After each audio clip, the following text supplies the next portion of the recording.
Hey there, my name's John. This is NAR Outdoors. Welcome to the channel. As promised, we're going to talk about how to get your Garmin Powerswitch installed in your 2024 Ranger. So I found this product on the interwebs from a company called Pirate Camp Co. They're out of Australia, and it's really a fuse holder to go on top of the 24 Ranger's battery. It holds some pretty specific fuses or a fuse box. It's not really meant for the Garmin Powerswitch. I'm gonna make it work for me though, because I think, the most solid bracket I've found. Um, it's a good basis for what I want to do.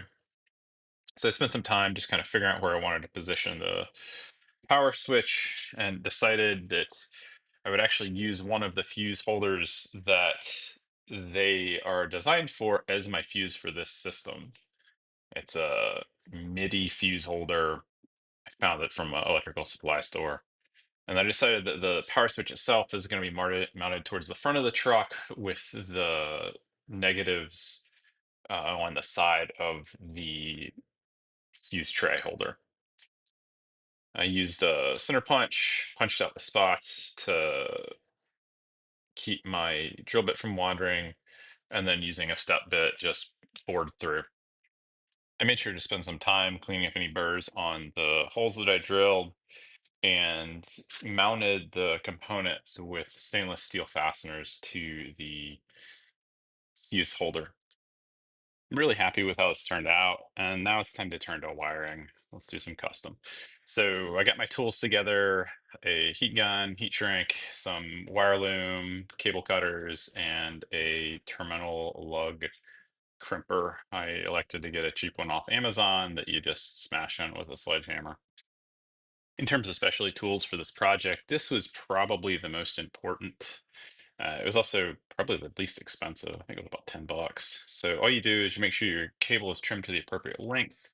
You set your terminal log in the system how you want it oriented, and set it on the ground and smash it with a sledgehammer.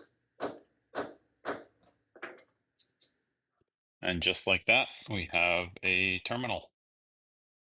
Pretty happy with how this turned out.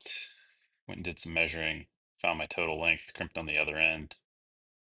Then I got my flex braiding stuff, secured it with adhesive lined heat shrink, cut that out, did both ends with my heat gun. And note for you Ranger guys, for your battery connection, you do need a right angle for the connection from the device to the battery. There's a little cover that obscures your ability to stick something straight off to the side. I actually made that by just putting it in a vise and bending it over. And I did decide to add a couple extra pieces of red heat shrink to the positive just because the red of the cable itself didn't quite show through as much as I would have liked. You can get different types of flexible sheath to go over it that lets more through. I could have gotten red flexible sheath, but just didn't. So I got it all laid out and did shorten the factory device ground cable as well as put sheath on it. You can see here coming to the left side. I elected to go ground to negative, and then my positive goes from the fuse underneath to the positive terminal. App setup was straightforward. Open the app up, held the pairing button on the unit under the hood, and just followed the instructions. Took 30 seconds maybe.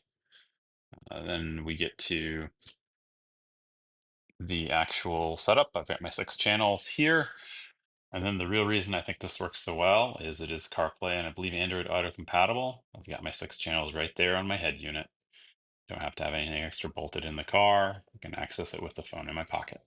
There you have it. That's my Garmin Power Switch install on my 2024 Ranger XLT.